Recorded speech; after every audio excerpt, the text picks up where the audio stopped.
3. Voilà, donc Bezrat Hashem, Shavua Tov, Bessiata Dishmaya, on va essayer aujourd'hui de continuer le DAF Samer Zain qu'on avait commencé hier. Donc on en est au début du DAF, à peu près une quinzaine de lignes après le début du DAF. Goufa Amar Shmuel. Alors on avait repris, alors je vais reprendre rapidement le sujet qu'on avait traité hier. C'était un sujet concernant la halachot de shlichut et est-ce qu'une shlichut peut être transmise lorsque c'est quelque chose qui n'est pas physique. Milé lomim seram les shaliach. On avait vu que Shmuel, il avait dit que la halacha, elle était comme Rabbi aussi. Voilà. Maintenant, la Gemara, elle va juste reprendre un petit point sur ça et elle va enchaîner. Nous dit la Gemara, Goufa amar Shmuel amar Rabbi halacha ke Rabbi aussi. La halacha est comme Rabbi aussi. Qu'est-ce qu'il a dit Rabbi aussi? C'est que Milé lomim seram les shaliach de amar Milé. Les... Hop, voilà. Shavuatov. Shavuatov, Ça Shavuatov. va, top.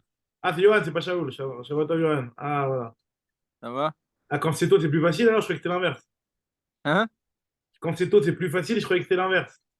Non, non, mais là, c'est les vacances. C'est moins le stress. Là, tu vas entendre le balagan, oui, pendant, pendant tout le truc. Personne n'est couché. Ça va être le cirque pendant 3 heures. Au Hachem, au Hachem. Voilà, on vient de démarrer. Donc voilà, là, on a des belles agadotes là, dans la suite du David Hachem. Alors, déjà, on termine le Pérec, c'est rapide, c'est juste la fin de la Souga qu'on avait traitée hier. Rabbi aussi, Shmuel, il avait dit que la halakha était comme Rabbi aussi, à savoir que dans Shlichut, Milé, Lomim, Seram, les Shliach, on avait dit que c'est pour ça que si jamais il avait transmis au Beddin Agadol, il lui avait demandé écris-moi le get, le Beddin ne pouvait pas nommer quelqu'un d'autre pour écrire le get, c'était lui-même qui devait écrire le get. Ça, c'était l'avis de Shmuel qui tranche comme Rabbi aussi. Alors, comment elle te reprend, hein, elle nous dit Amar les fanav Rabbi Shimon be Rabbi. Une fois, il y a Rabbi Shimon, le fils de Rabbi. Il a demandé à son père Rabbi. Il lui a demandé mais achar chez Rabbi Meir vechanina ish ono cholkim al Rabbi aussi. Puisqu'on a vu dans la Mishnah, dans ce cas précis, on a vu dans la Mishnah qu'il y avait une discussion entre Rabbi aussi et Rabbi Meir et Hanania ish ono qui avait rapporté le nom de Rabbi Akiva, vous vous rappelez. Donc, s'il y a une marloquette, Shavuatov, Bernard, Shavuatov, Shavuotov, voilà, on a Shavuotov. démarré, on est Daf Samer Zayin Amoud Aleph. On termine le point d'hier et puis après on enchaîne le nouveau Pérec. Le point d'hier qu'on avait vu, c'était est-ce qu'une shlichut peut être transmise, est-ce qu'un shaliach il peut transmettre sa shlichut lorsqu'il n'y a pas d'objet physique, c'est que des paroles. Milé lomim seram les shaliach, comme ça moi il l'avait tranché. Et Rabbi Shimon Berabi il demande à son père pourquoi on tranche la halakha comme Rabbi aussi, alors qu'il y a Rabbi Meir et Rabbi Hanina Ishono qu'on avait vu dans la Mishnah qui étaient en désaccord. Vous vous rappelez le fameux cas où quelqu'un il vient devant un beddin de Yerushalayim et il lui dit écris un get pour ma femme. On avait dit que le beddin il ne pouvait pas nommer un autre shaliach, il devait lui-même apprendre à écrire. Ça veut dire qu'il ne peut pas transmettre ses shtichut au-delà c'est que lui-même qui peut la faire. Donc ce point-là, c'est une discussion dans la Mishnah entre Rabbi Yossi d'une part et Rabbi Meir et Rabbi Hanina Ishono d'autre part. Donc pourquoi on tranche la halakha comme Rabbi Yossi? Mara Rabbi Lomar halakha qui Rabbi Yossi. Pourquoi tu tranches la halakha comme Rabbi Yossi? Amarlo, il lui a dit, Rabbi à son fils, il lui a dit, Shtok, Beni, Shtok, tais-toi mon fils, tais-toi. Il lui a dit, Lo Raïta et Rabbi aussi. Pourquoi tu parles comme ça? Et pourquoi tu t'étonnes qu'on tranche la halakha comme Rabbi aussi? C'est que tu ne l'as pas vu, toi, Rabbi aussi. Parce que il malé Raïta et Rabbi aussi, parce que si tu avais, il malé Raïta, si tu l'avais vu, Nimuko Imo, tu aurais compris que lui, il a toujours une explication avec lui, c'est-à-dire qu'en fait, quand il donne des enseignements, il a une explication et la logique, elle suit toujours son avis. Nimuko Imo, ça veut dire il a un nimuk, ça veut dire qu'il a une explication et il a une raison qui suit sa logique. À chacun de ses psakim, il a une logique qui tient la route et qui est irréfutable. Alors, nous dit Agmara, sur ça, elle nous fait une petite parenthèse, Agmara, en rapportant une braïta. En fait, c'est une braïta dans un vote des Rabbi Nathan. Et là-bas, ici, Ben Yehuda, il donne beaucoup de principes en nous rapportant plusieurs louanges sur les Chachamim. C'est des choses qui sont connues. On les connaît comme ça, et vous allez voir que c'est rapporté ici dans Gittin Samer Zayin.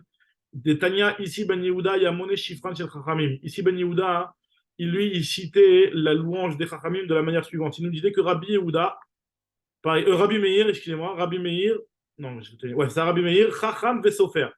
Rabbi Meir, lui, il était Chacham, et en plus, c'était un Sofer, il écrivait des tfilin, mezuzot, comme on avait déjà vu. Vous vous rappelez, dans Maseret Sota, on avait vu que Rabbi Meir, il avait dit Lavla Rani, je suis un Sofer, etc. Donc, il était Chacham et Sofer. Rabbi Yehuda, lui, Chacham lekeshe yirtse. Il était Chacham quand il le voulait bien. Alors, ça, Rachid explique comme ça. lorsqu'il voulait prendre le temps d'analyser ces choses, il était chacham. Alors, Tosfot, il n'aime pas Spirouche parce qu'il dit, attends, c'est pas tellement une louange d'expliquer comme ça. Non, c'est le Maharsha, je veux dire, qu'il n'aime pas. Le Maharsha, il dit que, en fait, l'explication dans ce qu'il dit, Mechila, non, c'est Tosfot. Tosfot lui explique qu'en fait, lorsque il voulait, il était encore plus chacham que Rabbi Meir. Donc, ça veut dire que c'est pour nous dire les louanges de Rabbi Yehuda. Très bien.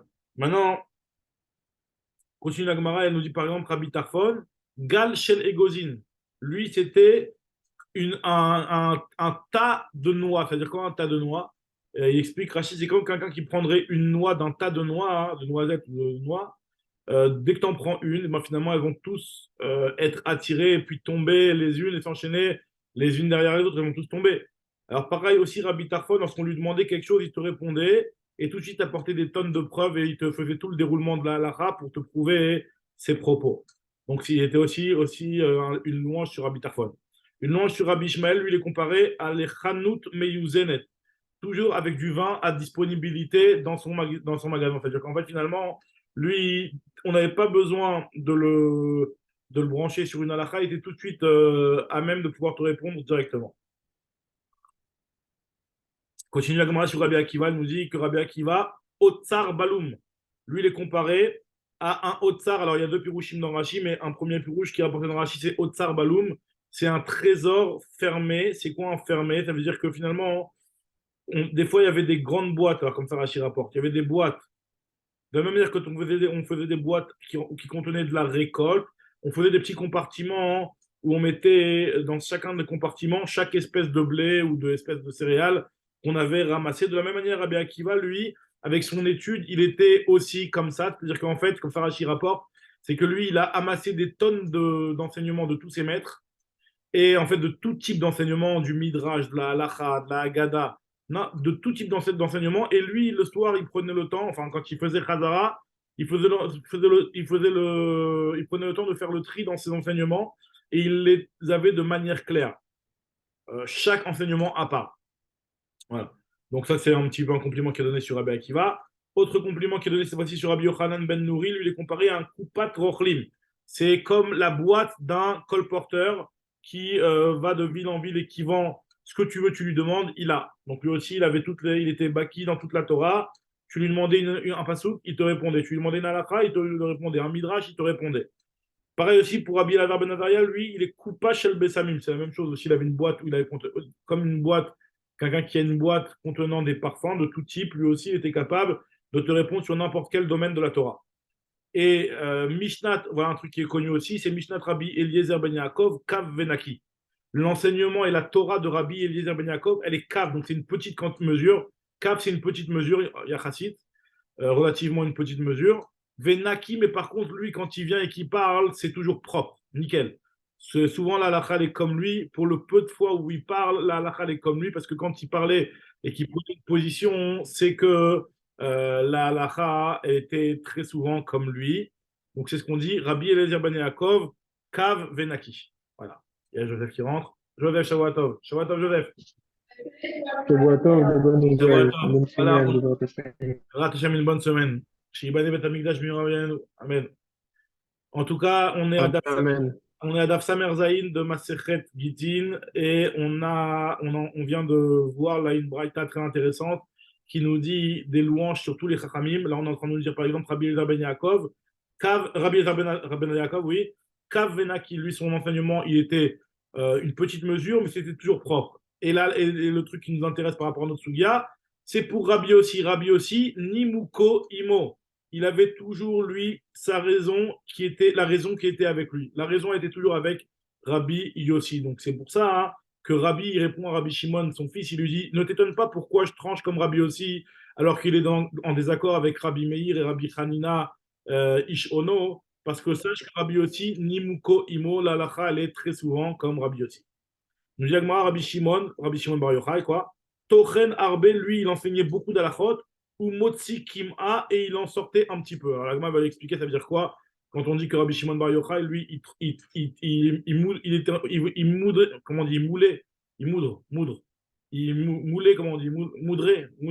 En tout cas, il était en train il écrasait beaucoup, et il y avait un petit peu qui ressortait. La Gemara elle se pose la question, elle dit Tana. Il y a marqué dans une braïta que Mashkar Kim'a, la Gemara elle explique, elle te dit en réalité, il oubliait très peu de choses de ce qu'il étudiait, et ce qui sortait comme halachot, et ça veut dire qu'il oubliait comme halachot, c'était des halachot qui étaient pas les meilleurs, on va dire. Ou Motzi et no Motzi et la Soubine, il sortait ce qui était de mauvaise qualité. C'est-à-dire qu'en réalité, les choses les plus importantes et les plus de bonne qualité, il ne les oubliait jamais. Il oubliait que le truc qui était sans grande importance en réalité.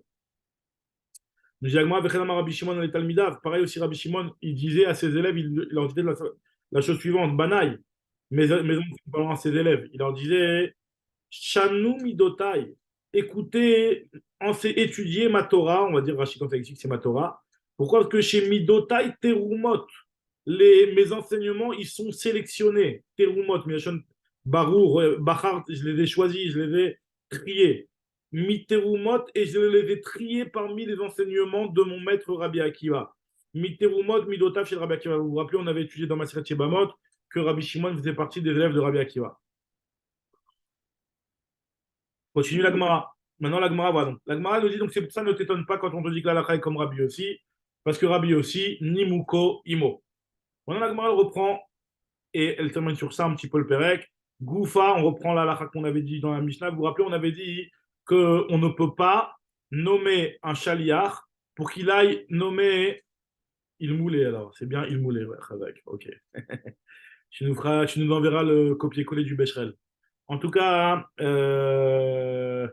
nous dit la Gemara, vous vous rappelez, on avait vu juste en haut dans le DAF qu'on avait terminé vendredi, enfin, qu'on avait fait vendredi, on avait vu que si jamais il y a une personne qui disait à deux personnes, allez me nommer un sofer et nommez-moi deux autres personnes pour écrire, pour signer mon guet, on avait dit que c'était cachère, comme ça on avait dit, c'était cachère si le mari leur disait, allez-y, demandez. C'est-à-dire le mari, il lui a pas nommé, il l'a pas nommé pour écrire le guet, il lui a demandé d'aller chercher quelqu'un qui allait écrire le guet. Donc, c'est finalement, vous vous appelez Imrou, il a demandé d'aller dire à des personnes d'écrire le guet. On avait dit que c'était Kacher Bediavad, mais Lota Seken Be Israël. On avait dit qu'on ne faisait pas une chose pareille dans le Ham Israël. Et on n'a pas expliqué pourquoi. On avait vu deux cas de figure. On a vu un cas où il a demandé à une personne d'aller chercher un sofer et plus de témoins, mais lui, il n'est pas dans l'histoire. On avait dit que c'était pas bon. Euh, et comment on appelle ça? Le deuxième point qu'on avait vu, c'était si le chaliar, enfin le mari, je veux dire, il demande à deux personnes d'aller nommer un sofer et de eux-mêmes être les signataires. Voilà, c'est les deux cas qu'on avait vus. On avait dit dans les deux cas, sur le premier cas, on avait dit que l'Ota c'est Ken Israël, et sur le deuxième cas, on avait dit que c'était une marloquette, ce qu'on avait dit un petit peu hier, et là, le reprend ça rapidement. Amar Lishnem, quelqu'un qui a dit à deux personnes, Imrou la sofer, demandez à un sofer pour qu'il m'écrive le guet, et demandez à telle et telle personne de me signer ce guet, ou les ploni, veirtemu. Vous vous rappelez, on avait dit qu'il pouvait y avoir des risques, que la personne, elle soit gênée, etc. On avait parlé de ça hier. En tout cas, nous disons, Amaravuna, Amarav, Kacher, une chose pareille, c'est Kacher, puisque finalement, le mari, il n'a pas nommé Chaliach, la personne, il lui a juste dit, va me trouver quelqu'un, donc Imrou. On avait dit que Imrou, c'était mieux. Velota, c'est qu'Ezot Israël, on avait dit qu'il ne fallait pas qu'on fasse comme ça. Pourquoi? Amarle Oula, il lui a dit, Amarle Nachman Leoula, il lui a dit, puisque la halakha c'est kacher, pourquoi les khatrila on ne le fait pas? Mais achar des kacher, Amalota, c'est Zot Israël, quel est le problème finalement qu'un mari demande à une personne d'aller lui nommer d'une part un sofer et d'autre part deux témoins? Quel est le problème de faire ça? Amarle lui a dit, Chashinan Shema Tiskor Edim. En fait, le risque qu'il pourrait y avoir, si on autorise une nomination de Edim, signataire du guet, pas de la bouche du mari, parce que là, c'est ce qu'on est en train de dire, qu'il y a un mari qui demanderait à une personne d'aller lui chercher deux témoins pour signer le guet. Donc, si on autorise une chose pareille, de laisser des signataires être nommés par une personne autre que le mari, ben, on craint que la femme, elle aille elle-même chercher des témoins, et elle les paye, et que ces témoins aillent, une personne, que ces témoins, ils aillent après dire que, voilà, le mari vous nomme en tant que signataire du guet. C'est-à-dire que si on autorisait une nomination d'un signataire, pas de la bouche du mari, on peut très facilement arriver à une magouille, à ce que la femme, elle va voir une personne et dit, voilà, tu vas me chercher des témoins pour signer le guet. Mon mari ne veut pas m'écrire le guet. Tu vas me chercher des témoins et un chauffeur pour écrire et signer le guet. Et tu leur dis que tu viens de la part du mari. Donc, pour ne pas qu'une chose pareille arrive, on a interdit, quoi qu'il arrive, à ce que des témoins signataires du guet soient nommés autrement que directement par la bouche du mari. C'est ce que nous dit l'Agmara ici. Shema, Tiskor, Edim. Alors l'Agmara, elle te dit, ah bon, c'est vrai qu'on est recherche et qu'on craint ce genre de choses. Pourtant, Vea Tanya, il y a une braïta qui nous parle sur cette fois-ci un shtar de vente de terrain. Il y a des signataires qui sont des signataires sur une vente de terrain. On ne craint pas que ces signataires, ils sont, comment dire, on tient Edim Khatomim al Sadeh Mekar Ve'al Getisha, donc on parle aussi de Getisha, des deux cas à la fois. Lo Chashu Chachamim, les Dabarzé, les Chachamim ne craignent pas que les témoins, ils ont peut-être été embauchés par quelqu'un d'autre. Donc on ne craint pas une chose pareille que des témoins soient embauchés à faux et qui viennent signer sur un shtar à faux. Je dis, Agmara, tu as raison. C'est vrai que des témoins, ils ne sont pas soupçonnés que de signer à faux sur un shtar. Mais là, ce qu'on est en train de dire avec l'histoire de la femme, c'est pas que la femme, elle va embaucher des témoins qui vont signer à faux sur le shtar. C'est qu'elle risque d'embaucher une personne qui, elle, va aller chercher des témoins et leur dire, voilà, je viens de la part du mari, vous devez signer le guet. Donc ça, une personne, elle a plus de facilité à faire cette avéra que de nommer un chaliard plutôt que d'elle-même aller faire la bêtise de signer le guet. Elle-même de signer un shtar à faux, elle a du scrupule à le faire. Mais de payer quelqu'un pour lui demander d'aller chercher des témoins et que ces témoins, eux, ils vont croire qu'ils viennent de la part du mari. Eux, ils ne savent pas toute la magouille qu'il y a derrière que ce type-là qui vient devant eux, qui se présente devant eux et qui se prétend venir de la part du mari, qu'en fait, c'est un magouilleur. Ouais. Allô? Écoute, Joe. Allô, tu m'entends rapidement? Ouais, en fait, excuse-moi, j'ai découvert parce que il y a un appel qui est venu, au moins je vais te parler, je sais pas si tu trouves un bon timing, mais pour moi, ça me paraît, d'un côté, avec un star de carcaot ou de terrain, l'enjeu n'est absolument, on reste dans Mammon, et dans l'autre, ça me paraît logique qu'on puisse, Voilà, oui, mais qu'on ne craigne pas là-dessus.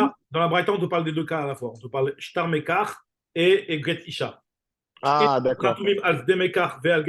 C'est vrai que si c'était que du Mammon, peut-être qu'on aurait dit c'est différent. Mais en tout cas, sur ça, ils n'ont pas été recherches. Alors, sur ça, Agmal te dit, Ma selo avde dibura kama. En fait, ce qu'on est en train de dire qu'il risque d'avoir une magouille, c'est que la femme, elle aille embaucher quelqu'un, et donc celui-là, c'est un pourri qui va se faire embaucher pour faire des bêtises, et que celui-là, il aille voir d'autres personnes et leur dire, je viens de la part du mari, et le mari m'a demandé de trouver des signataires. Donc finalement, les signataires, eux, ils signent en pensant faire vraiment la shlichut du mari. Donc finalement, la Avera qui a été faite, c'est du dibour. Ce n'est pas une action. Quand on est en train de dire qu'on ne craint pas que les signataires d'un shtar sont des signataires à faux, c'est-à-dire qu'on ne craint pas qu'eux, ils ont signé alors que c'était faux l'histoire. Mais quand ils pensent que c'est vrai, comme dans notre histoire à nous, finalement, c'est un témoin qui va aller voir des autres témoins pour leur demander de signer et se fait passer pour être un chaliard du mari, là, on craint que une chose pareille puisse arriver. Alors là, moi, je reprends le deuxième cas. Ça, c'était un cas où finalement le chaliard, lui, il n'est pas du tout il n'est pas du tout signataire du guet. Donc ça, on avait dit, il y a un risque. Si j'autorise une chose pareille, peut-être que la femme, elle va embaucher des témoins. Donc moi, elle dit, il y a un deuxième cas. Amar lishnaim imrula sofer virtov. Quelqu'un qui a dit à deux témoins, dites au sofer qui l'écrivent, et puis vous deux, vous allez signer le guet. Là, à la limite, le risque n'y est pas, puisque finalement, le mari, il parle directement avec les signataires. Pourquoi ça, ce n'est pas bon? Dans ce cas-là, finalement, il n'y a pas de recherche que la femme risque d'embaucher des témoins, puisque le mari parle directement avec les signataires. Sur ça, malgré tout, il y a Rafriza, il te dit que c'est cachère, vélo assez. C'est cachère et on ne le fera pas. Et même si c'est vrai qu'en fait, finalement, il n'y a aucun risque ici, mais on est gozer ce cas-là à cause du cas précédent où le mari, il a demandé à un chaliard d'aller lui chercher un sofer et lui ne fait pas partie des signataires. Rav Wachana lui te dit c'est kacher vetaase. Il m'a fait le chachamim. Rav Nachman te dit kacher velotaase. C'est kacher mais on ne le fait pas. Et Rav Shichet il te dit kacher vetaase.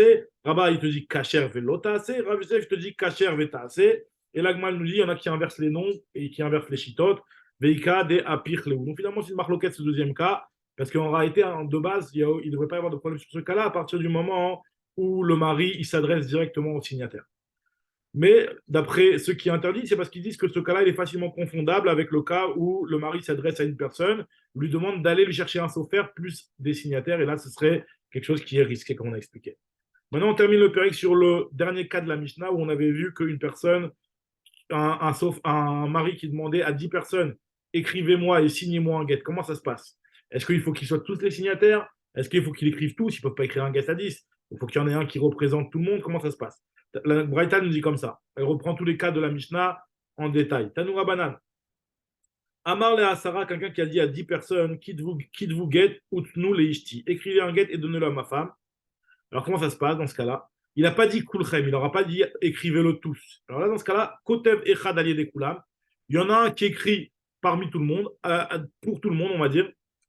Comme il dit Rachid, bijvil kulam. Il y en a un qui écrit pour tout le monde. Et donc, ça, c'est bon. Par contre, s'il leur a dit kulchem, vous, il aura dit à vous tous, vous devez écrire. Alors là, dans ce cas-là, il faut que tout le monde soit présent au moment de l'écriture du guet. Echad kotev ben ma'amal kulam. Il y en a un qui écrit en présence de tout le monde. Maintenant, si par contre le mari, il a dit Olichou, il a dit emmenez le guet à ma femme, alors là, il y en a un qui emmène pour tout le monde. Pas besoin que les 10 ils aillent l'emmener. Par contre, s'il leur a demandé Kulchem, alors là, effectivement, il faut que les 10 personnes, Echad, Molir, Mamad Kulam, il y en a un qui va l'emmener, c'est parce que ils ne vont pas être résistés à le tenir dans la main, il y en a un qui va le tenir et en présence des 9 autres. Maintenant, la Gemara se pose la question. Si jamais le mari n'a pas dit le mot Kulchem, puisqu'on a bien compris que pour inclure tout le monde, il faut dire le mot Kulchem. Il n'a pas dit Kulchem, il a dit voilà, Reuven, Shimon, Lévi, voilà, emmenez un guet à ma femme. Il a donné les noms, mais il n'a pas dit Kulchem. Ibayaleu, Mana, Otam. Si jamais il les a cités, mais il n'a pas dit le mot Kulchem, comment ça se passe dans ce cas-là? Il y a une marloquette à Moraïm. Ravuna, lui, te dit Mana, Enoch et Kulchem. Quand il les a cités, c'est pas comme si il avait dit Kulchem. Tandis que Rabbi Yochanan Amar, Rabbi Elazar de Min Roma, Amar, Mana, Areu, Kikulchem, quand il les a cités, c'est comme si il avait dit je veux que vous soyez tous les signataires ou les shlichim sur ce guet-là. Alors, moi, je t'explique, Amarav Papa, vélo plié, en fait, il n'y a pas de discussion. Il n'y a pas de discussion. Tout le monde est d'accord et il n'y a pas de discussion. Pourquoi? Parce que ça dépend s'il a nommé tout le monde qui est présent ou il en a nommé qu'une partie. Par exemple, imaginons il y avait 10 personnes et lui a dit allez, Reuven, Shimon, Lévi, allez, écrivez-moi un guet. Dans un cas, Ademana Kul'ou et Ademana Miktsataïou. Dans un cas, il a nommé tout le monde et dans un cas, il a nommé qu'une partie. Alors, comment elle t'explique? Amrela le Aïgissa et Amrela le Aïgissa. Et en fait, finalement, cette distinction-là entre quand on a nommé tout le monde ou quand on a nommé une partie, il y en a qui le font dans un sens, il y en a qui expliquent la distinction dans un autre sens. C'est-à-dire qu'il y a certains Chachamim qui expliquent que quand il les a tous nommés, alors là, c'est comme s'il avait dit le mot Kulchem, parce que finalement, il a nommé toutes les personnes qui étaient présentes.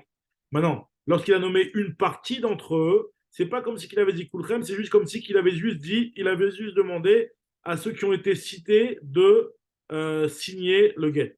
Il y en a qui expliquent l'inverse et qui disent que si jamais il a cité tout le monde, c'est pas comme si il avait dit Kulchem. Pourquoi? Parce que si vraiment il avait l'intention de dire tout le monde, il aurait dû dire le mot Kulchem. Et le fait qu'il a cité, ça veut dire que c'est pas exactement comme s'il avait besoin de tout le monde.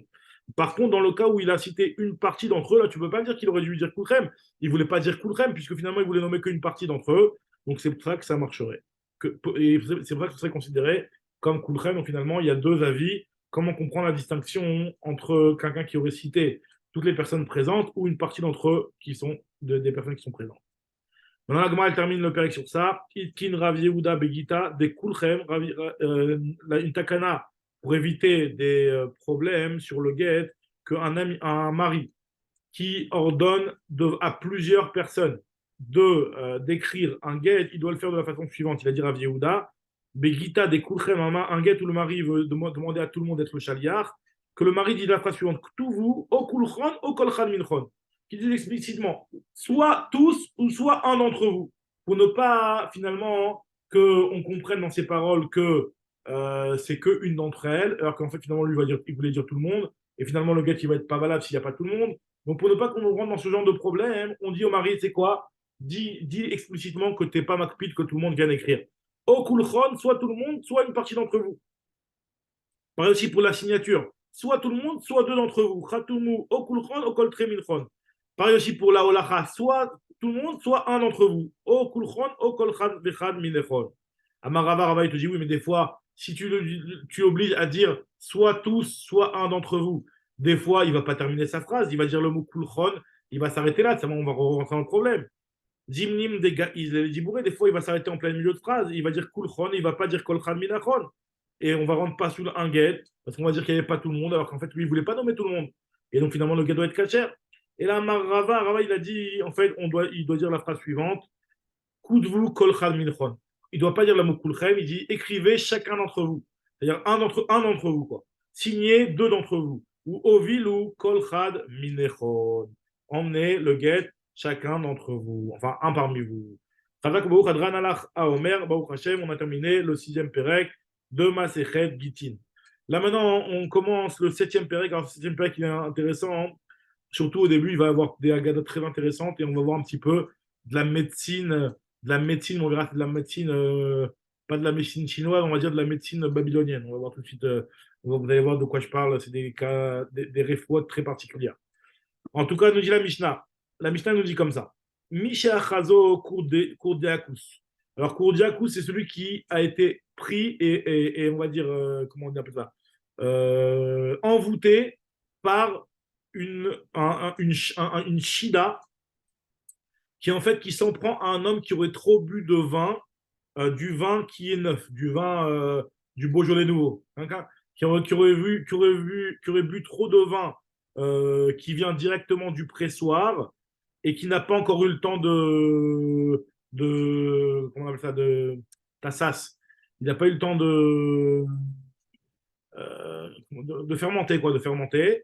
Alors là, ce vin-là, celui qui boit trop de ce vin-là, directement du pressoir, risque de se faire envoûter par le démon qui s'appelle, par la Shida qui s'appelle Kourdaïkos. Et c'est une maladie. Et la personne, elle devient comme inconsciente et elle n'est plus consciente de son esprit. Je dis à si jamais quelqu'un il a été empris de cette maladie-là, et puis après il a dit écrivez un guet à ma femme. Est-ce qu'on tient compte de ce qu'il dit ou alors ça y est, l'homme il est plus là finalement. Je dis l'Agmara, Loa Markloum, c'est comme si il n'avait rien dit. Pourquoi? Parce qu'à partir du moment où il est envoûté par cette shida, ça va compte de ses paroles. Par contre, si jamais il a dit écrivez un guet et après il a été victime de cette maladie-là, alors là, Véamar, l'autre et après il dit non, allez, j'arrête, s'il vous plaît, on a annulé mon guet. Là non plus, on ne tient pas compte de ce qu'il a dit après qu'il se soit fait envoûter. Maintenant, Nishtatek, si jamais une personne a été paralysée à cause d'une maladie, et on lui a dit, donc paralysé, Shalom, AVC ou un truc comme ça, et on lui dit, voilà, est-ce que tu es d'accord de nous nommer Chaliar pour écrire un guet à ta femme? Et le type, il fait un signe de la tête. Et on a cru comprendre qu'il veut dire oui. Est-ce que ça s'appelle qu'il est nomme Chaliar ou pas? Alors, nous dit Agmara, pour ça, on doit vérifier, on doit faire 3 vérifications en lui posant des questions sur lesquelles on sait que la réponse, elle est oui. Et on voit, est-ce qu'il répond de la même manière? Pour oui ou pour non, quoi. Et on voit, et à partir de là, on pourra comprendre et interpréter son mouvement. Adam Ishtatek, Imrulo Nirtov, Get Listéchan lui a demandé est-ce que tu acceptes qu'on écrive un get pour ta femme? Veirkin Berosho, il a fait un signe de la tête. Botimoto, on va le vérifier. Slosha Peamim, 3 fois. Im Amar Allav Lav, si jamais quand il dit non, il le dit dans cette manière-là, ou sur le oui, il le dit oui de cette manière-là. Donc on comprendra bien ce qu'il a voulu et il a accepté de nommer le Shaliach. Et donc, c'est pour ça qu'on acceptera et finalement le get, il sera validé. Enfin, on pourra écrire un get selon cette demande-là. Maintenant, la Gemara explique c'est quoi cette histoire de Kourdaïkous, Maï Kourdaïkous, Amar Shmuel, de Narte, Khamra, Khatta, de Matsarta. C'est qu'il a été mordu, envoûté, ou en tout cas enivré par le vin neuf directement du pressoir. Et il y a une démon qui est Shida.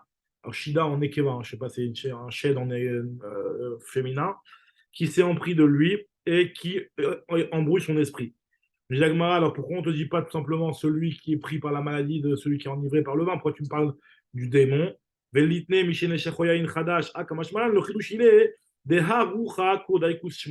te dire que le mauvais esprit qui envoûte cette personne-là, il s'appelle Kourdaikus. Alors qu'est-ce que ça nous change de savoir qu'il s'appelle comme ça? Les Maïnaf Kamina, les Kamia pour la Kamia, pour celui qui voudrait écrire une amulette. Alors là, toujours dans les amulettes, on a besoin de savoir envers quel shed ça s'applique. Vers quel shed ça s'applique. On dit la Gemara, Maya Souté, finalement, c'est quoi la guérison de celui qui est envoûté de cette manière-là? C'est quoi sa guérison? Alors là, la Gemara, elle va nous prendre pendant plusieurs dapim, elle va nous donner des refouates un petit peu bizarres pour nous, on va dire. Et au milieu, elle va nous raconter des histoires. Alors, Bisra Sumke à Goumre, de mettre de la viande rouge, Sumke. Alors, il explique Rachid de la viande qui est pas grasse, qui est pas grasse, qui est faite sur des braises. Et Vechamra Marka, et de lui donner aussi du vin qui est Marka, c'est qui est vraiment très coupé avec beaucoup d'eau. Coupé avec beaucoup d'eau. Amar Abaya, il nous raconte aussi plusieurs refouot secrets de grand-mère, qu'on appelle ça truc de grand-mère. Amra, elle lui a dit, sa tutrice, elle lui a dit les Shimsha Batyoma, pour quelqu'un qui aurait une fièvre, qui lui s'en est pris à lui depuis un jour. La refoua, pour ça, c'est de boire un grand verre d'eau. Kusa de Maya, une grande cruche d'eau. Batreomé, ça fait 2 jours qu'il a de la fièvre. Sikure. Alors, Sikure, c'est pas de prendre de la chicorée, mais c'est de faire une saignée. Sikure, ici, c'est une saignée. Alors, Batlata Yome, si jamais c'est une fièvre de 3 jours, la guérison pour ça, c'est de manger de la viande pas grasse. Bisra Sumka, c'est de la viande rouge, mais pas grasse. Agoumré sur des braises, donc des grillades, quoi. Khamra Marka, et de prendre aussi, comme on a dit, du vin qui est coupé avec beaucoup d'eau. Maintenant, si c'est une fièvre qui date depuis longtemps, qui s'est éternisée un petit peu chez lui, les Shimsha Atikta, alors qu'est-ce qu'on fait pour une vieille fièvre? Là, était Tarnegola Urmete, on va emmener une Tarnegolette, une poule noire. Velikere, on va la déchirer chez Tiverev, on va la déchirer en chez Tiverev en croix, comme ça. Et Veligalche les Metsaïta des on va prendre le malade, on va lui raser le crâne et on va poser la poule déchirée et éventrée sur son crâne. Veloud veilave, venanche ilave, et on va la poser là-bas et ad des misrar jusqu'à ce qu'avec le sang, ça colle sur son crâne. Le crâne rasé et le sang de la poulette qui colle sur son crâne. Et nous dit la Gemara que ça, c'est une solution. Ad des misrar, velinchot velikom bemaya ad savare. Et ensuite, cette personne-là, elle rentre dans une bassine d'eau, enfin dans un bain, jusqu'au cou. Adechalish alma il avait, et jusqu'à ce que son cœur se sente affaibli. Limod, velislik, velitrev, et à ce moment-là, il nage un petit peu dans la baignoire et qu'il sorte de l'eau et qu'il s'asseye. Alors, je ne sais pas si en médecine ou en pharmacie. C'est dingue! C'est dingue! En médecine ou en pharmacie, vous l'avez appris celle-là ou pas pour les fièvres persistantes? Bon, en tout cas, voilà, ça c'est le Non, remède. c'est-à-dire que aujourd'hui, tu te dis comment avec un poulet, tu vas enlever des haïdakim que quelqu'un il peut avoir dans le corps, quoi. Tu te dis, mais quel rapport, quoi? Alors voilà, alors ça c'est important parce qu'en fait, finalement, j'ai vu dans un Pirouge qui expliquait, qui introduisait un petit peu cette Sugia-là, qu'en réalité, il y a 3 types on va dire, de médication, je ne sais pas comment on appelle ça, qui sont cités dans ces Gemarotes-là. Un premier type, c'est quoi? C'est les médicaments, on va dire, un petit peu naturels. Ça pourrait être, on va dire que le cas de la poule, ça pourrait être un truc, entre guillemets, qui est presque naturel. C'est pas de la ségoula, on va dire. Il y a un type de réfoua qui est de la ségoula, de l'ordre de la ségoula. Et il y a de ce qu'on appelle de l'ordre du lachash. Lachash, c'est des choses qui sont un petit peu limite, pas sorcellerie, mais qui se rapprochent peut-être un petit peu de la sorcellerie. Pas de la sorcellerie, parce que c'est interdit, bien entendu, la sorcellerie, mais c'est. Voilà. Et entre la ségoula et le lachash, c'est. Des fois, la limite, elle n'est pas très claire. Et puis bon, et même des fois, les réfouates qui sont cités ici, qui ont l'air d'être des réfouates naturelles, de prendre de la viande rouge, de la viande grasse, du vin, ça a l'air d'être des trucs qui peuvent être naturels, des remèdes de grand-mère. Mais en tout cas, voilà, bon, là, on va dire que c'est un remède classique, parce que là, on va voir des remèdes qui vont être encore plus bizarres juste après. En tout cas, nous dit la Gemara, celui qui n'a pas tout ça, qui n'a pas la poule noire pour pouvoir l'éventrer, lui faire coller sur le crâne, etc. Qu'est-ce qu'il lui fasse? Qu'est-ce qu'il lui fait? Une petite méthode plus simple, on va dire. L'Ichol Karti qui mange un légume qui s'appelle le Karti, là, la blette, là. C'est ça, la blette, non, le Karti, c'est ça. Et Velinchot, Velikum Bemaya, qui se mettent dans l'eau jusqu'au cou et qu'il attende qu'ils s'affaiblissent. Et à ce moment-là, qu'il fasse un petit coup de nage dans le petit bassin et qu'il sorte et qu'il s'asseye. Et ça va le guérir. Alors, je sais pas, on dirait qu'il a besoin de s'affaiblir, de faire un petit effort de nager dans le bassin et après de ressortir et de se calmer, d'apaiser un petit peu, de réduire peut-être son rythme cardiaque. Je ne sais pas exactement c'est quoi. Mais en tout cas, voilà, ça apparemment, ça peut le guérir. Peut-être le fait de calmer son rythme cardiaque comme ça, et puis après de faire un effort, de nager dans de l'eau alors que tu es très faible. Donc tu vas faire un effort peut-être qui va un petit peu éveiller vite son cœur, et après de se calmer comme ça en sortant du bassin, peut-être que ça peut jouer sur la fièvre, en tout cas, voilà. La Gemara, maintenant, elle te sort encore une autre fois pour la fièvre Shimsha. Alors, celui qui a aussi problème de fièvre, autre méthode, Bisra Sumka Gumre, de la viande rouge sur des braises, Khamra Marka, c'est de prendre du vin qui est coupé avec beaucoup d'eau. Par contre, les Talga, c'est lui qui aurait de la fièvre, mais à cause d'un froid, qui l'aura attrapé froid. Alors là, nous dit la Gemara, Bisra Shmena Gumre. Cette fois-ci, il faut prendre de la viande grasse sur des braises, Vechamra Chaya et du vin paille, c'est-à-dire du vin qui n'est pas coupé à l'eau, qui est que du vin. Maintenant, regardez ce que l'Agman nous raconte. L'Agman va nous raconter une petite histoire sur Resh Galuta. Rav Amram Chassidaï, l'Agman nous raconte qu'il y avait Metsaharan Lebe Resh Galuta, lorsque dans la maison de Resh Galuta, il s'en prenait à lui, parce que Rav Amram Chassidaï, il était tellement tzaddik qu'il avait beaucoup de chumrot qui dérangeaient les gens de Resh Galuta. Les Avadim de Resh Galuta, on avait déjà vu plusieurs fois dans la Gemara, c'était des Rechaïm un petit peu. D'accord. Enfin, un petit peu, beaucoup, je sais pas, mais en tout cas, c'était des Rechaïm. C'était des gens qui n'étaient pas corrects. Vous allez tout de suite voir l'histoire telle que. En fait, plusieurs fois dans le chasse, on a vu ça. Et en fait, c'est ici où la Gemara elle développe exactement, elle nous montre un petit peu la méchanceté de ces Avadim. Tout le temps, on a vu dans la Gemara, dans Souka, je sais plus, dans plusieurs Masterclass, on avait vu que les Avadim de Resh Galuta, ils sont pas bécédaires. Là, on va le voir ici clairement. C'est qui Resh Galuta? C'était qui Resh Galuta? Resh Galuta, c'était le Rosh Hagolah, c'était comme tu dis le Meler. Comme tu dis le Meler. Oui, mais c'était qui? On n'a pas un nom? On n'a pas le nom? C'était souvent. C'était il Rav du temps, c'était un descendant de David Ameller, le Resh Galuta. Ah. était comme un Meler. C'était comme un Meler qui descendait de la Malroute. Mais il descendait de la route de David, normalement. En tout cas, Ok, lui, il est ok. bécédaire. Lui, on n'a pas dit, sur lui, on n'a pas parlé, mais c'est surtout son entourage. Bien sûr, bien sûr. On va dire son entourage. Vous allez voir tout de suite la Gemara ce qu'elle nous raconte. Alors, la Gemara nous dit comme ça. Des fois, quand ils en avaient marre de Rav Amram Chassida, c'est le fameux Rav Amram. Tu te rappelles, Joseph, tu l'avais vu à la fin de Kiddushin, Rav Amram qui a dit Noura be Amram, Noura be Amram. Il y a le feu dans Amram, c'est quand il y avait eu, etc. C'était un très grand sadique, Amram Chassida. Tu te rappelles avec les filles qui Avec la femme qui s'est déguisée, là? La femme qui s'était déguisée ou le mec qui s'est déguisé en femme? non, avec les captifs qui étaient sur le toit, il fallait prendre une échelle pour monter, etc. Et il avait réussi à la déplacer toute seule. Et après, il avait dit Noura be Amram, il y a le feu chez Amram. Mais oui, oui, ça me parle, bien sûr. Donc, c'était un très grand racine. En tout cas, il se mettait beaucoup de barrières, etc. Il était très, très sadique. Et des fois, les Avadim de Resh Galuta, il lui faisait des tsarot. Et Avou Magnoulé à Talga. Des fois, il le prenait et il le traînait dans la neige. Les Machar, le lendemain, Amroulé, il disait les Avadim de Resh Galuta, Ravam, Ramaïnichal et les Mar de l'Itélé. Qu'est-ce que tu voudrais qu'on t'emmène maintenant? Maintenant, il a compris, Ravam Ram Chassida, il avait compris que les Avadim de Resh Galuta, ce qu'il va leur demander, ils vont lui emmener l'inverse.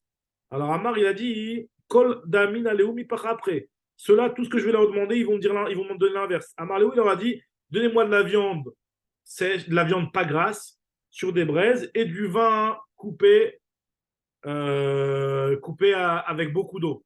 Donc il savait très bien qu'il allait lui donner de la viande grasse, l'inverse de ce qu'il a demandé, et du vin pas du tout coupé. Mais en fait, c'est ce qu'il avait besoin. Donc il a demandé l'inverse. Il a obtenu ce qu'il voulait en prêchant l'inverse, quoi.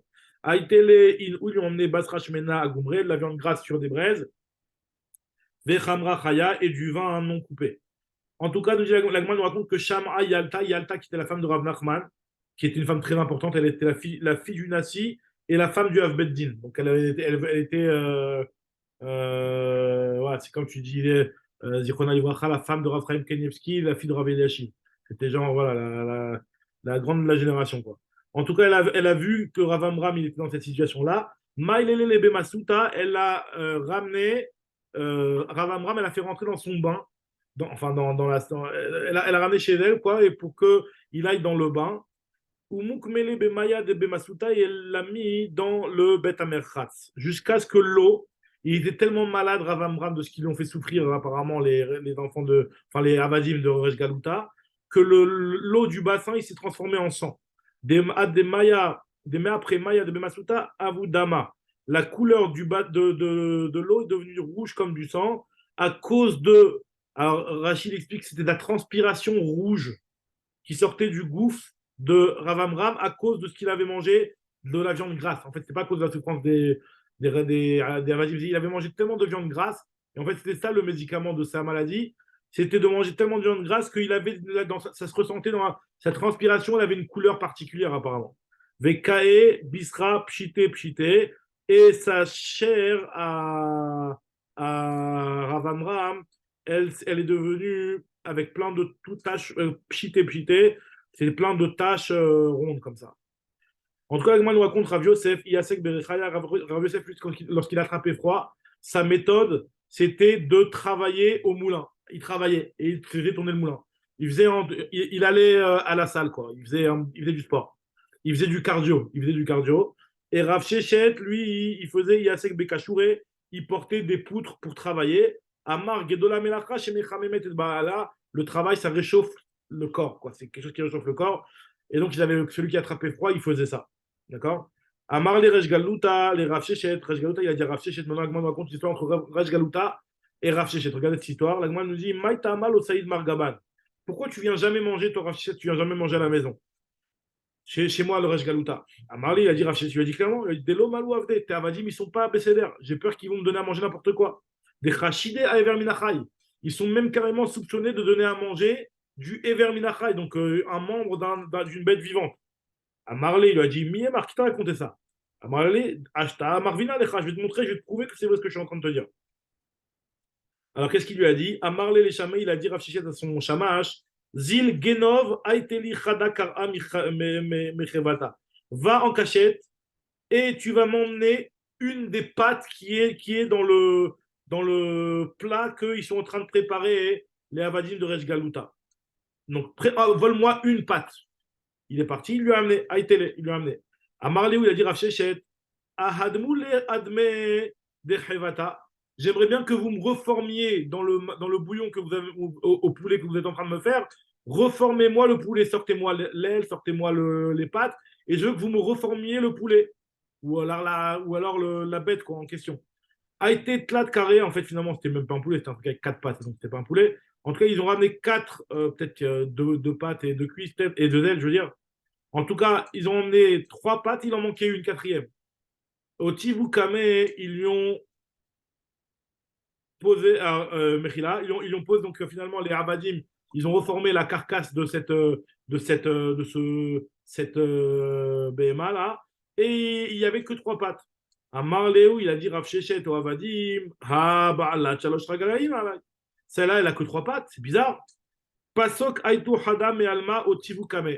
Ils étaient tellement gênés de Resh Galuta qu'ils sont partis vite de côté. Ils ont attrapé une bête de la même espèce, ils lui ont coupé une patte comme ça alors qu'elle était vivante et ils l'ont mis dans le marac. À Marley, il a dit Rav Shechet, les chamais, Otivunami Didach, remets maintenant ce qu'on leur a piqué, remets-le dans le bouillon. Et il a demandé encore à Rav Shechet, reformez-moi maintenant la bête. Outve, ils lui ont dit non, finalement on a retrouvé la quatrième. Ils ont recherché dans le bouillon, ils ont ressorti celle qui venait d'arracher d'une bête vivante et ils ont trouvé aussi une 5e patte. Haï, Batramesh Raglaïm, il a dit quoi? C'est un truc à 5 pattes.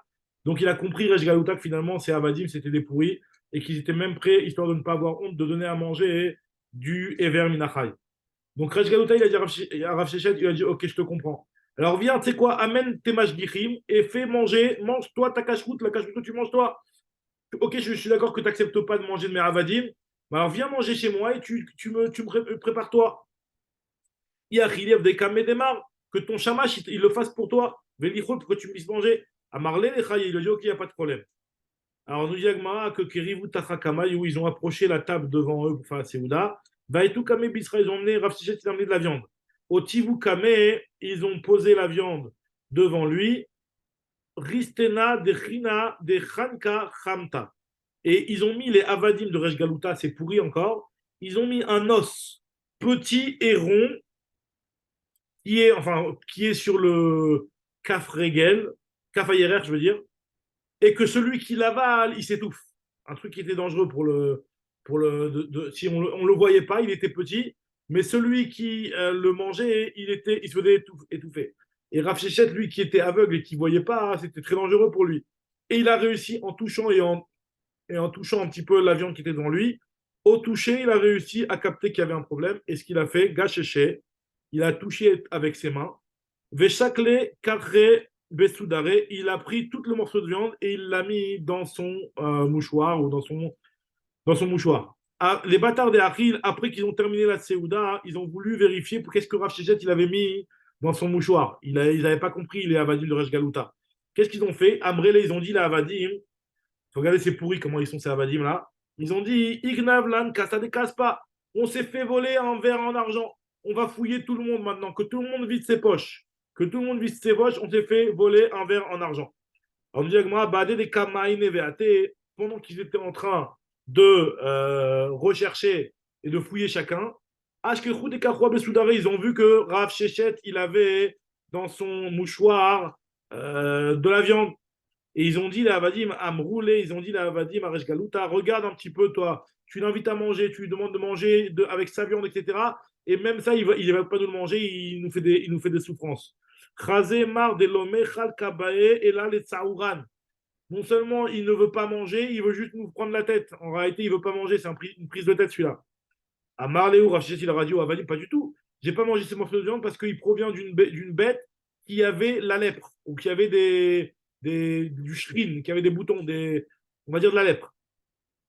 Anna Michalachle, moi je suis venu pour manger, mais dès que j'ai goûté ces morceaux de viande, je me suis rendu compte que ça provenait d'une bête qui avait du shrine. Vetaami Bertama de Chivara. J'ai goûté un goût d'une BMA qui avait des shrines, des bouts on appelle ça, des plaques blanches, quoi, comme de la lèpre. Amrele, ils lui ont dit, il est à Vadim Rav Shechet, ils lui ont dit, qu'est-ce que tu racontes? Chivara, Allo Avdila Naïdna, on n'a pas eu du tout de morceaux de viande avec de la lèpre, qu'est-ce que tu racontes? Amar Léou, il leur a dit, Batkou Bedour, t'es vérifié, vous allez voir. Damar Afrizda, Urma Bechivra, Vechivra Beuchmeta. La Kuta, quand tu verras une tache noire sur de la peau blanche, ou une tache blanche sur de la peau noire, ça veut dire, on avait déjà vu cette Gemara dans Masret Nazir, ça veut dire que c'est une tache et qu'il y avait un shechin à cet endroit-là.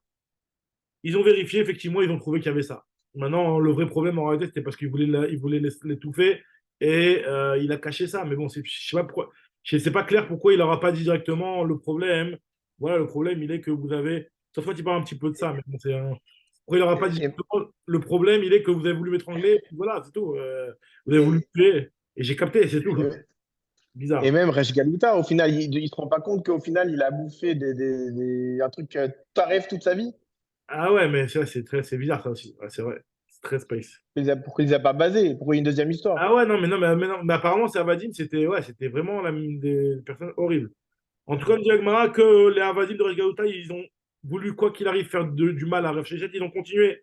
Kikana, Fik, lorsqu'il est sorti Rav Shechet, Karou et Bira, ils ont creusé un trou et ils ont mis un paillasson sur le trou pour que genre il arrive et hop là il tombe dans le piège. Vous connaissez les pièges là comme ça, il y a un petit tapis et il tombe sur le tapis et il tombe dans le trou. Il voulait sa mort quoi, en d'autres termes. Nous Jagmara avait chadoulé Tsifta, ils ont mis un paillasson dessus. Après, ils ont dit allez viens s'il te plaît. L'été Marleinar, viens te reposer. Et ils voulaient le faire passer par là. Maintenant Rafriza, regarde parce qu'en fait finalement chez Galouta tu peux pas mettre mal à l'aise Galouta, c'est un mêlère. Tu ne peux pas le mettre mal à l'aise. Donc, Nacharle Rafrizda, mais Rafrizda, il avait capté ça, il a fait un petit. Et donc, finalement, en faisant ce bruit-là, hein, il a tout sauté un petit peu et Rav Shechet, il a capté. Il a dit quelque chose de bizarre. Donc, qu'est-ce qu'il a dit? Il a pris un enfant, il a demandé à un enfant dis-moi ton pasouk. Amarle Leyenu Kap Sokli Psukra, dis-moi ton pasouk. La Gmal nous dit que Amarle, il a dit l'enfant à Rav Shechet. Nété, il y a marqué que Avner, il a dit c'est un pasouk dans Shmuel. Nété Lecha. Al-Yeminecha ou Al-Smolecha. Décale-toi sur la droite ou sur la gauche. C'est un passage dans Shmuel. Alors, on nous dit Agmara, Rav Shechet, il a compris de là qu'il fallait qu'il ne marche pas tout droit. Alors, Amarlé, les chamés, il a dit à son chamash, Maïka Chazit, qu'est-ce que tu vois devant toi? Amarlé lui a dit, Tsipita les Shadia. Je vois devant moi, il y a un paillasson. Il a compris tout de suite ce que les Abadis de Resh Galouta lui préparaient. Amarlé a terminé, il a dit, allez, viens, on fait demi-tour. Et ils sont partis, ils ont fait contourner le truc. Les bâtards de Nafak, dès qu'il est sorti, Rav Shechet, à Marley, Rav Frizda, il a dit à Rav Frizda, d'où tu savais? Rav Frizda, il a dit à Rav Shechet, d'où tu savais? T'es aveugle, d'où tu savais qu'il y a un problème? Mais Navé Adama, à Marley lui a dit, premièrement, j'ai entendu Khada de Nachar Lima. J'ai entendu quand tu m'as fait le signe, je l'ai compris. Véod, et en plus des Pasakliyono Kapsuka, il y a un enfant qui m'a donné un pasouk. Véod, et en plus des Khashid et Avde de Loma Alou. Ces Avadim là, chaque pas que je fais, j'ai peur de ce qu'ils me prévoient et ils sont soupçonnés de faire des choses qui ne sont pas correctes. C'est Avadim. Maintenant, la Gemara, juste elle termine, on va continuer un petit En peu. fait, il a utilisé la mode de Mordechai, en fait. La méthode de qui? Mordechai. C'est Mordechai qui demandait le psukim pour Aman. Ah ouais, c'est tout le monde qui demande. C'est tout le temps, on voit ça que des fois, on se base sur des psukim qui sont demandés à des enfants, un truc comme ça, c'est vrai. En tout cas, l'Agma, maintenant, l'Agma, juste, elle nous reprend, comme on a parlé des maladies qui sont entraînées à cause des Shedim, etc. L'Agma nous fait juste une petite parenthèse avec les Shedim en nous parlant de l'histoire de Shlomo Ameler. On va pas la lire en entière maintenant parce que bon, il est déjà un petit peu tard. On va juste faire un petit peu le début. Nous dit l'Agmara, il y a un passage dans Kohelet qui dit que Asitili, Sharim et Sharot. Je me suis fait des chanteurs et des chanteuses. Veta Anugot, Bene Adam, je me suis fait tous les kiffs du monde. Shida et Shidot. Des Shida et des Shidot. Alors, l'Agma veut expliquer c'est quoi tous les kiffs du monde que Shlomo Ameler qui s'est fait. Nous dit l'Agmara, Sharim et Sharot, Illuminé, Zemer. En fait, c'est des instruments de musique. Il y a des instruments de musique au féminin et des instruments de musique au masculin. Il y en a qui expliquent c'est qu'il y a certains instruments, quoi. Ça dépend des types d'instruments. Tanugot ne Adam, c'est quoi? C'est brachot ou mechatzaot. Je me suis fait des piscines et des bains publics, c'est le kiff, quoi, de se baigner dans la piscine. C'est un kiff. Shida Veshidot, c'est quoi? Achat Tirgemou, ici en Bavel, ils ont expliqué Shida, c'est un shed au masculin, et Shidatin, c'est au féminin. Donc c'est ça il a réussi à battre Shlomo Ameler et à conquérir les Shedim. Alors, et en Israël, il disait Shidta, qu'en fait Shida, c'est en fait une agala qui servait pour transporter les femmes et les princes, etc. Donc c'est un peu aucun rapport. En tout cas, nous dit Rabbi Yochanan, Shlosh Meot Mine Shedim Ayu Beshichin. Dans la ville de Shichin, il y avait 300 types de Shedim. Et Veshida Atzma Eni Yodea Mahi. Et l'apparence de la Shida elle-même, alors il y a plusieurs explications sur ça. L'apparence de la Shida elle-même, Rachid dit en fait finalement, l'apparence de la Shida elle-même, Madmuta et Mativa. Rachid dit, je ne savais pas c'est quoi exactement à quoi elle ressemblait la Shida. La Shida féminin, on dirait apparemment. Il y en a qui expliquent que, et le deuxième pirouche que Rachid il rappelle, c'est qu'il rapporte c'est Shida, la mère de tous les Shedim. Je ne l'ai jamais vu. En fait, elle nous raconte maintenant, elle nous raconte quand Shlomo Amelach il a construit le Beth Amikdash, il a dû, comme Akadosh Baruch Hu lui avait demandé de ne pas faire travailler avec le fer les pierres du Beth Amikdash, donc il avait un problème, comment il allait faire, donc il allait demander conseil. Regardez ce que nous dit Agmar.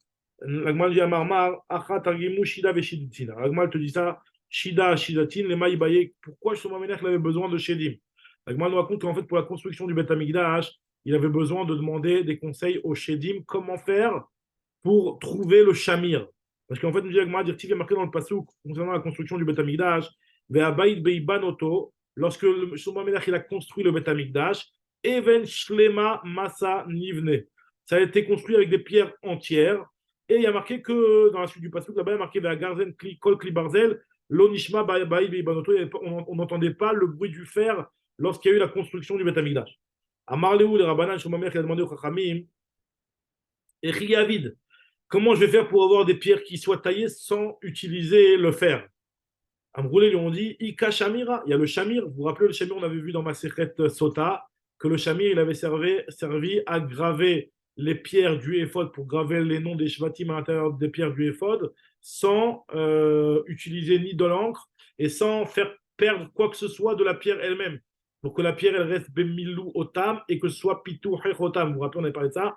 Pour que la pierre elle soit gravée avec. On avait utilisé le Shamir. Donc il lui a dit il y a le Shamir que Moshe Rabbeinu a utilisé. D'Aïté, Moshe, que Moshe a utilisé pour le éphod.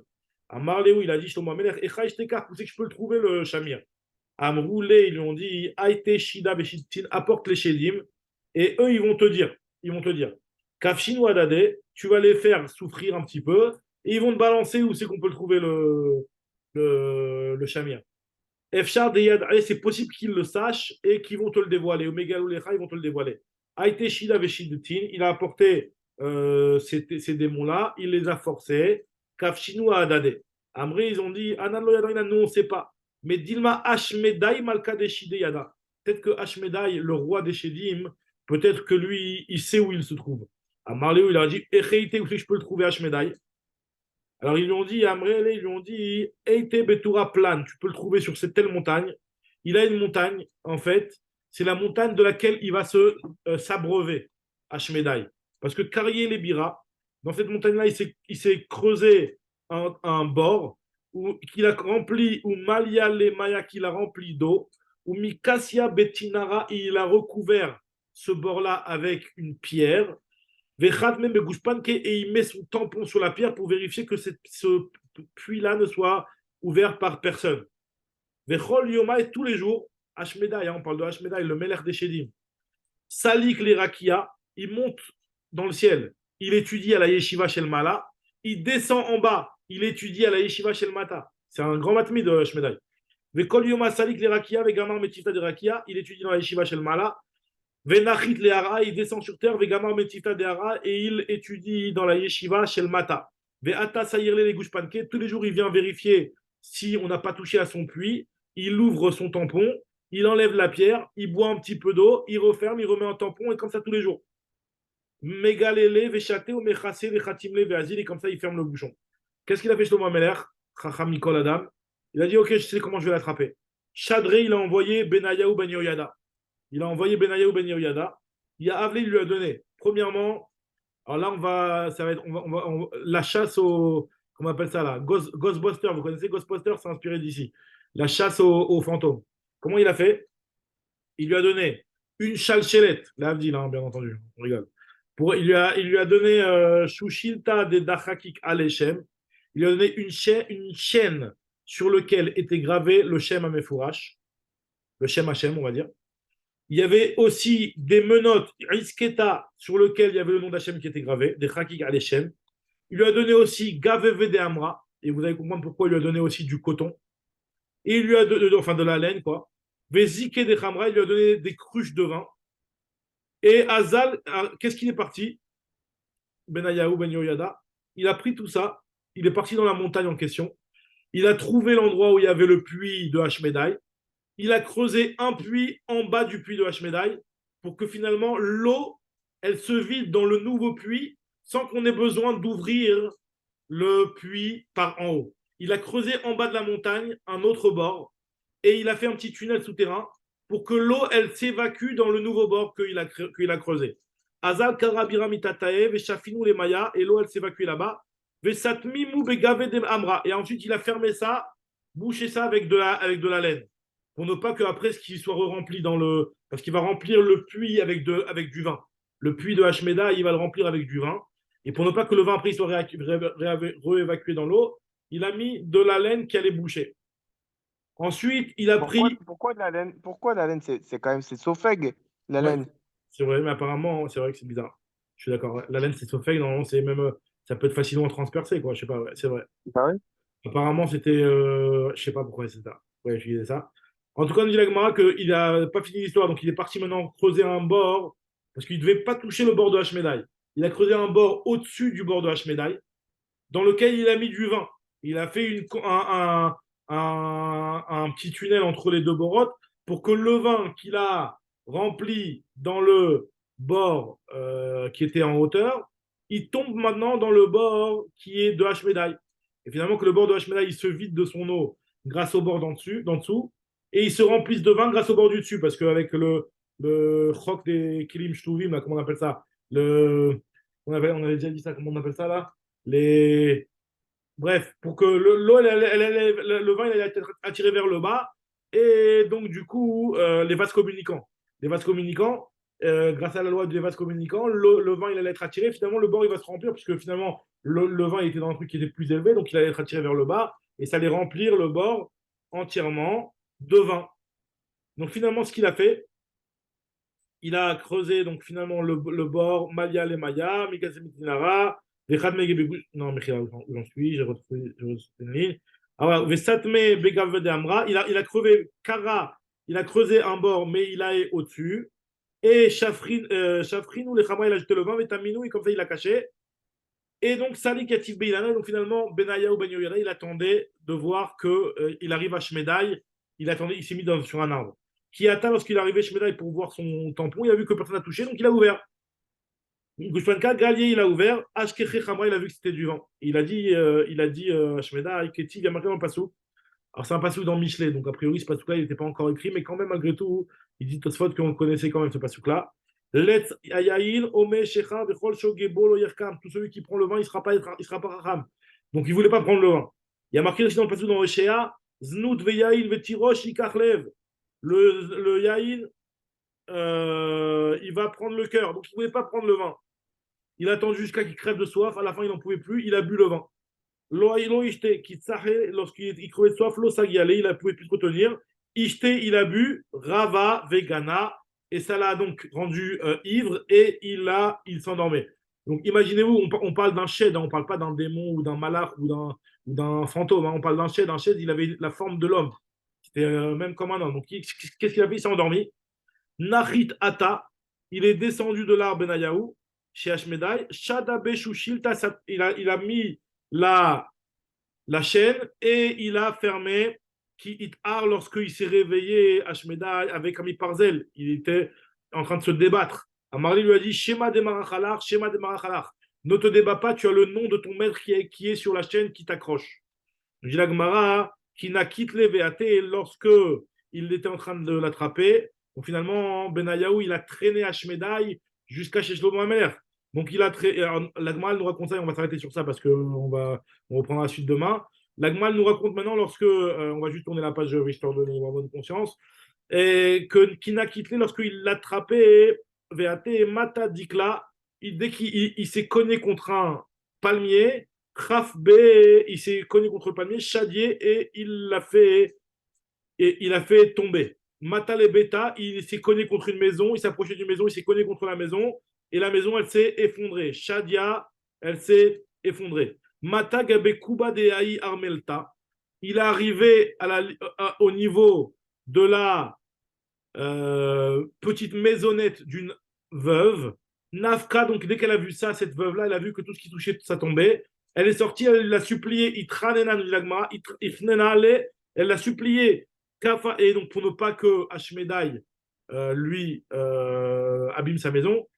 Et donc, Kafa les Komate, il s'est plié pour éviter la maison de la bonne femme, et il s'est cassé un os comme ça. Il s'est cassé un os, il a dit à Ashmedai, c'est ce qui a marqué dans le passage dans Michelet, Lachon Raka Teshaber Garem. Lorsque tu es trop gentil, tu te casses les os. Donc, sous-entendu, moi, j'ai voulu être gentil avec cette femme-là et je me suis cassé les os.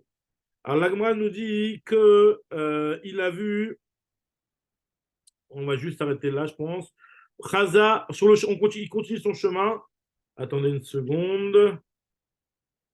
Ouais, on va juste terminer une ligne ou pas, même pas. Voilà, on va juste terminer jusqu'au moment où il arrive devant Shlomo Ameler. Il reste une ligne. Chaza, il a vu Samia, il a vu un aveugle d'Ave Kata et Beoucha qui était en train de se tromper de chemin. Il a vu l'aveugle qui était en train de se tromper de chemin. Donc Ashmedai, c'est le Melech des Shedim. Askeleocha, il l'a remis sur le droit chemin. Donc il était un petit peu gentil quelque part. Chaza Ravia, il a vu un shikor, il a vu un ivrogne qui était en train de se tromper de chemin aussi, en train de s'égarer dans le chemin. Il l'a remis aussi sur le droit chemin. Chaza, l'Agma va expliquer plus tard, on verra ça demain, exactement chaque détail de l'histoire, pourquoi il a fait ça. Dave Kata et Beoucha, Askele Urche, il l'a remis sur le bon chemin. Chaza Chetvata de Avukam, il a vu un mariage dans lequel il y avait une très grande joie. Bacha, il a pleuré. Sham'a Leaou Gavra de Avekamar le Ushkefa, il a vu une personne qui demandait à son cordonnier, fais-moi une chaussure qui dure 7 ans. Avid le Mesane, les chefs chaînés. Fais-moi une chaussure qui dure 7 ans. Achir, il a vu ça, il a rigolé. Achaza Aou Kasma, il a vu un magicien qui faisait des tours de magie, d'Ave Kassim. Achir, et il a rigolé. Maintenant, il est arrivé à Shmeda, il est arrivé chez Shlomo Ameler. Shlomo Ameler, il n'a pas reçu tout de suite. Et l'Agma, on verra demain, Bedrat Hashem, comment l'Agma nous raconte ce qui s'est passé avec la suite quand Shlomo Ameler, il a reçu à Shmeda.